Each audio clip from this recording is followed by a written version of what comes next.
Quinta-feira, 17 de abril de 2014, véspera de feriadão. Seja bem-vindo, a gente está começando agora o canal de notícias aqui pela UPF TV. Então fique com a gente e veja só os assuntos que nós preparamos para esta edição. Na série de reportagens sobre as comunidades indígenas aqui no Rio Grande do Sul, hoje vamos apresentar a realidade dos índios de Lajeado. Vamos ensinar uma receita de peixe grelhado para você inovar amanhã na Sexta-feira Santa. Com o forte apelo comercial, será que as pessoas, principalmente as crianças, lembram ou conhecem o verdadeiro sentido da Páscoa? No estúdio, nós vamos conversar com o pastor Ângelo Zanfir da Silva. Também você vai conhecer o trabalho da ONG Convidas, uma das raras entidades que atende aves e primatas no Brasil. E ainda, na edição de hoje, nós vamos lhe contar o que é preciso para se tornar um piloto de avião.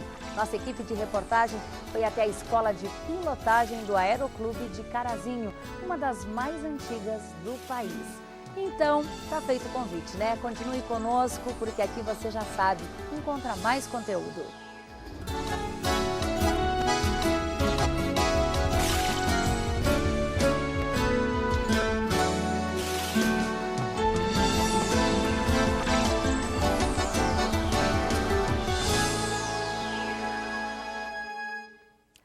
No próximo sábado é comemorado o Dia do Índio e durante toda esta semana nós estamos apresentando uma série de reportagens sobre as comunidades indígenas aqui do Rio Grande do Sul. Nós vamos conhecer agora a realidade dos índios caingangues de Lajeado.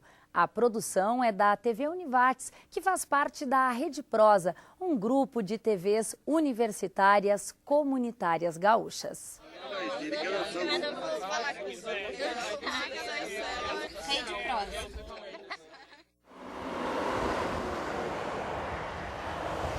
Obras de duplicação de um trecho de quase 34 quilômetros da BR-386 entre as cidades de Estrela e Itabaí, na região do Vale do Taquari. Deste trajeto, em 22 quilômetros, as obras foram concluídas e foi liberado o tráfego de veículos. Em 2 quilômetros, no entanto, a obra ainda não começou devido a um impasse entre o Departamento Nacional de Infraestrutura e Transportes, o DENIT, e a Fundação Nacional do Índio, a FUNAI, sobre a construção de uma nova aldeia indígena que fica às margens da rodovia em Estrela. Que o Vale do Taquari tem a necessidade hoje de maior fluxo, mais livre de veículos, né? Nós estamos hoje está estrangulado nossas estradas.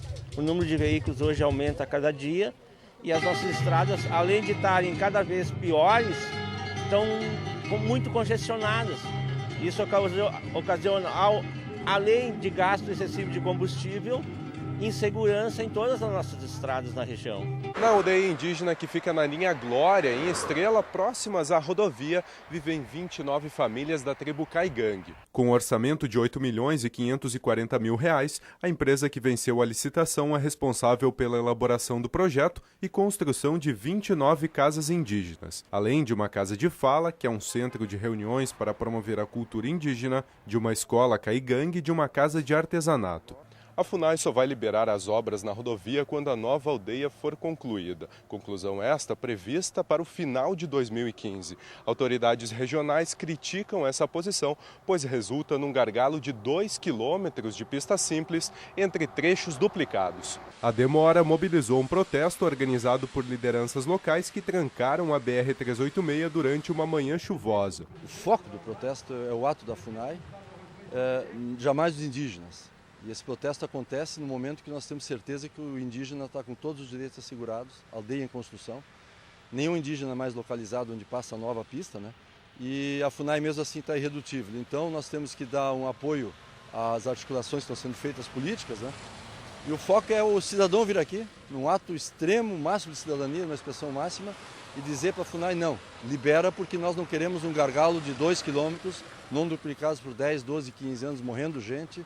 Que haja essa liberação, que ela é quase uma atitude óbvia, já deveria ter acontecido, nós não deveríamos estar aqui na chuva, atrapalhando as pessoas, mobilizando a sociedade, mas infelizmente esse é um dos últimos recursos que tínhamos e talvez tenhamos que usar novamente ou outros recursos mais contundentes para conseguirmos essa liberação. Nossa pressão justamente vai no sentido de que o DENIT E a FUNAI, isso nem envolve os índios a nível local, assim, nem nós somos contra o que os índios conseguiram e o que aconteceu com eles e tal, mas de que o DENIT e a FUNAI se entendam lá em Brasília e que esses 2 quilômetros também sejam liberados imediatamente para as obras.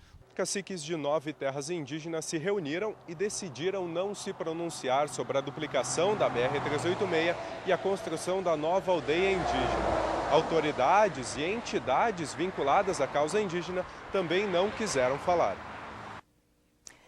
Amanhã, na última reportagem da série, nós vamos mostrar a realidade dos índios que vivem na Serra Gaúcha. Amanhã, a produção que nós vamos assistir é da UX-TV, que pertence à Universidade de Caxias do Sul. Bom, para os evangélicos, a Páscoa é a data mais importante do calendário cristão. Ela é lembrada todos os meses, só que atualmente, para a maioria dos cristãos, essa data se tornou bastante comercial. Chega ao ponto de algumas crianças não conhecerem o verdadeiro significado dessa data. Para falar um pouquinho sobre o sentido da Páscoa, nós convidamos o pastor da Igreja Evangélica Assembleia de Deus, Ângelo Zanfir da Silva. Pastor, obrigada por aceitar o nosso convite, é um prazer lhe receber aqui. Bom, pastor, o senhor me contava que para evangélicos a Páscoa é uma data que vocês lembram todos os meses. Lembramos por causa da morte e ressurreição de Jesus. Comemoramos a ceia do Senhor todos os meses. Em todas as nossas congregações é lembrada a morte e a ressurreição de Jesus, que aconteceu na época da Páscoa, numa festa judaica. Ali ali Jesus morre, e ali, então, nós temos a ênfase, mensalmente sobre isso, para que seja feita em memória dele, para que ele seja anunciado a sua morte, até que ele venha. Agora, pastor, o senhor concorda de uma forma geral, não olhando só para o evangélico, para os cristãos, enfim, de que o sentido da Páscoa vem se perdendo com o passar dos anos? Infelizmente, para muitos, ainda o sentido da Páscoa é aquilo que o comércio divulga, que eles conhecem por meio de compras, de presentes, de chocolates, mas o sentido da Páscoa é muito amplo, muito profundo, muito lindo, e muito desconhecido pela geração atual. Para a Igreja Católica, amanhã, Sexta-feira Santa, não é dia de missa, tem apenas adoração do Cristo morto. Como é que é essa data para a Igreja Evangélica?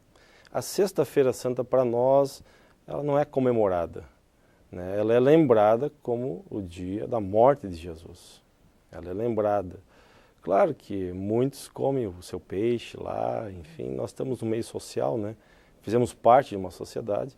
E acabamos evitando aquilo que se escandaliza o meu irmão ou alguém que não gosta de comer carne. Então nós evitamos e comemos o peixe, enfim, mas não há uma comemoração efetiva da Sexta-feira Santa, que tem eventos nesse dia, não temos. Bom, que mensagem o senhor traz, pastor, para quem está nos assistindo, de poder aproveitar, quem sabe, da melhor forma possível esses dias de feriado que vem pela frente?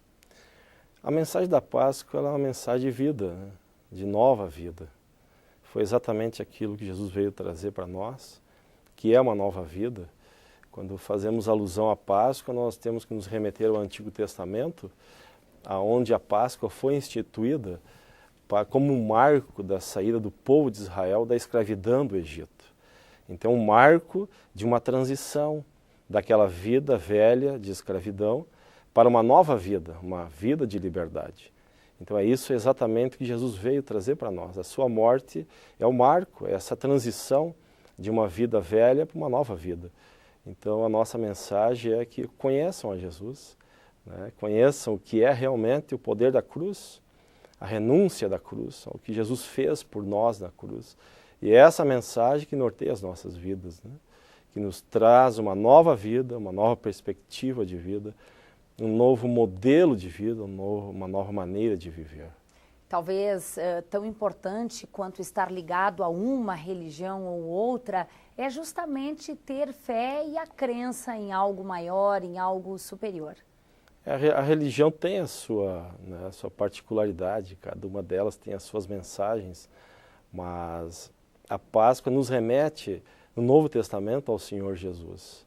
Né? Aí não está vinculada à religião, está uma mensagem em que Jesus veio, morreu em nosso lugar, derramou o seu sangue, segundo a palavra do Senhor nos informa, para nos resgatar, ou seja, para pagar o preço e nos tirar daquela vida que nós estávamos anteriores a essa experiência. Então a Páscoa nos remete a uma experiência de vida, uma de vida nova, de vida de resgate.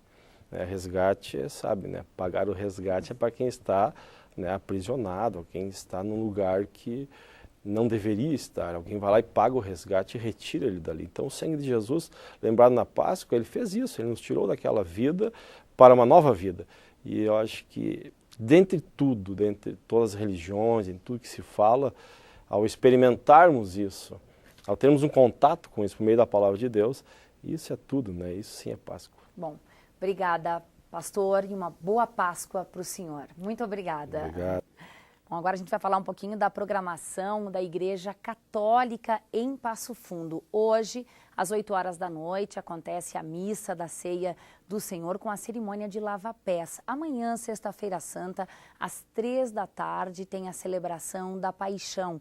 E à noite, às 8 horas, haverá a encenação da morte de Cristo. Essas atividades estão programadas para acontecerem na Catedral Metropolitana Nossa Senhora Aparecida em Passo Fundo, mas também acontecem em diversas igrejas nos bairros de Passo Fundo. Depois do intervalo,